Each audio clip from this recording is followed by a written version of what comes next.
In 2004, Brad Bird directed what many have referred to as a pure slice of Americana, combining both the ingenuity and know-how of a younger version of itself who traveled to the future to become the best movie ever made. And I am, of course, referring to The Incredibles.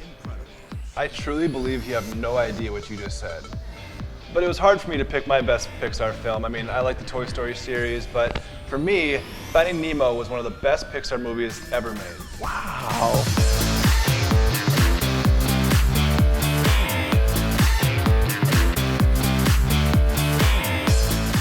From the art direction to the voice acting to just the overall feel-good story, Finding Nemo set itself apart from the rest of the Pixar films.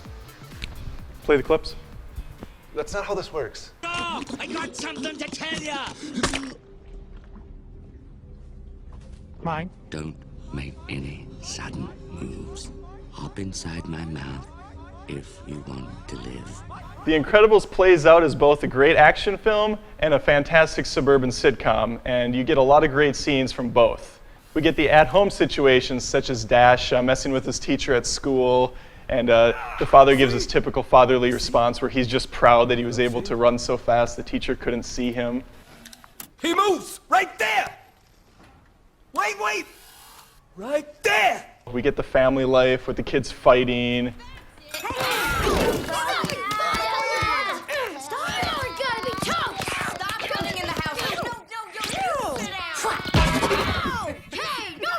And we get a father who has to sneak away from his house to fight crime. Oh, my back!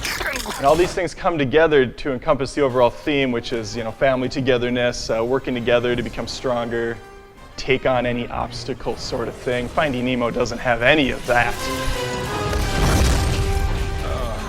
I love you. Getting through obstacles as a family is pretty easy when you all have superpowers, but little Nemo's adventures through the ocean, now those are some obstacles. You have shark attack to Nemo being caught in a dentist's aquarium. He finds himself in some really troublous waters. See what I did there? Troubled water, troubled script. The thing is paced poorly. I mean, sometimes it's firing on all cylinders, and at other times it's slowed down to a snail's pace. But you can always rely on one thing, and that's Ellen DeGeneres to save the day. Dory, that's a jellyfish! Bad squishy. Bad squishy. Shoot, get it! Come here, let me see that. Don't touch it. Don't touch I'm it. not gonna touch it. I just wanna look. I hate movies that go really fast sometimes and slow down in other scenes. I mean, come on, give me my edge of the seat the entire time, or just let me fall asleep. It just seems like it goes a little too Corey at times, a will little agree. too boring, a little too droll. Are you done? Yeah, I got it out.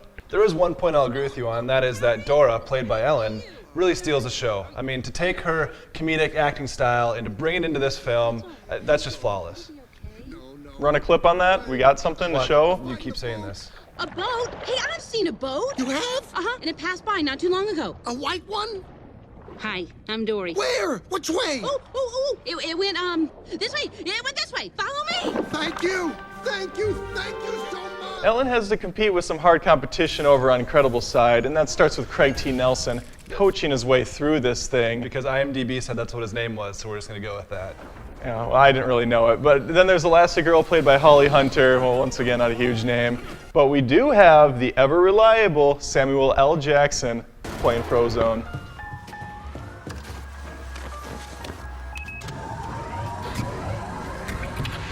Honey! What? Where's my super suit? What? Where is my super suit? Put it away. Where? I think what Adam's trying to say here is that neither film relied heavily on the cast, but more on the screenplay and the script for each actor. I think if you look closely in any film, you can find Samuel L. Jackson somewhere in the background wandering. That's right. That's a fact. And if you leave $1 under your pillow at night, he'll come. Right then, the meeting has officially come to order.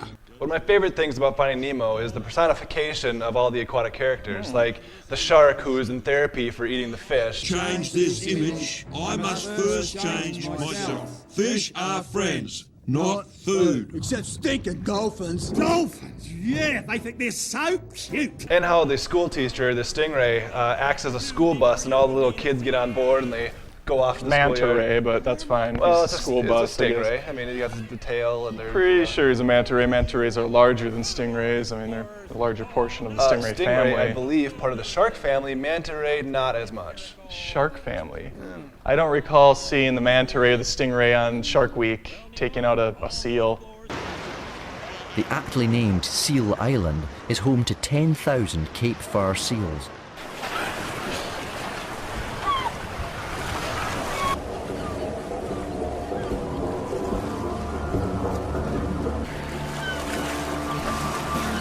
First at the kill means a feast.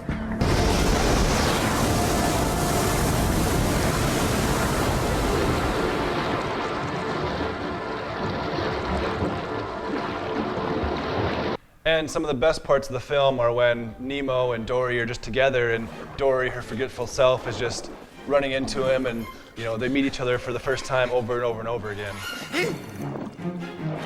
Wait!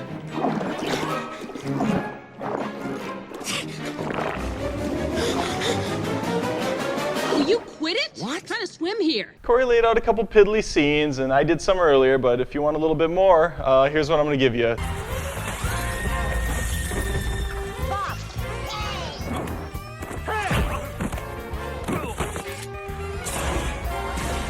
Great action, great set pieces. Then, of course, we have the whole prison break sequence where we go into kind of a first-person perspective with Dash outrunning a bunch of henchmen.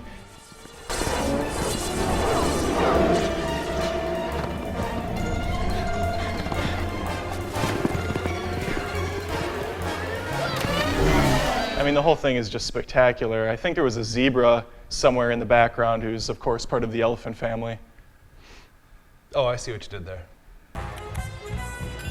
I know a movie isn't required to have a villain of sorts, but I think it takes it to a whole nother level. I mean, Hans Gruber in Die Hard made that thing what it is today, and we have Syndrome in The Incredibles, who I think takes it to level 10 out of a possible 10 levels. Sure, it was difficult, but you are worth it. I mean, after all, I am your biggest fan. That's your scale, is the 10 out of 10 levels. Yeah. We're going to crank it to 11 because I agree with Adam. A movie doesn't always have to have a villain. In Finding Nemo, the villain is really time. Okay. And it's the adventure that somebody takes on, Homeward Bound style. That movie sucked. Totally. Little dudes are just eggs. We leave them on the beach to hatch, and then cuckoo-ca-choo, they find their way back to the big old blue. All by themselves? Job. We've battled our two Pixar films together. Now let us know what you think. Let us know what your favorite Pixar movie is. Leave us a comment on the video page below. Showtime.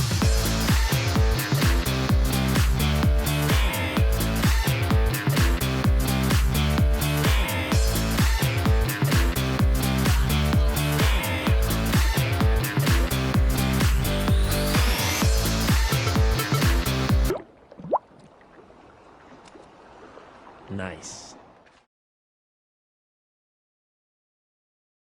Getting through obstacles is pretty easy when you have superpowers, but little Nemo's adventures through the beautiful oceans of something different. Can we do like a tour? Come with Nemo as we go on an adventure through the Camera oceans. falls through the ocean. We like see those gorgeous coral reefs. Getting through obstacles is pretty easy when you have super. Unlike getting through this sentence, getting through obstacles is quite easy. Troubled waters, trouble scripts. I mean, troubled waters, Troubled sentence. Yep. That's your scale? There's just 10 levels to every movie? At least. All right. Well, I guess that's max. They're really At least. There's probably 50. There's probably more. I don't know.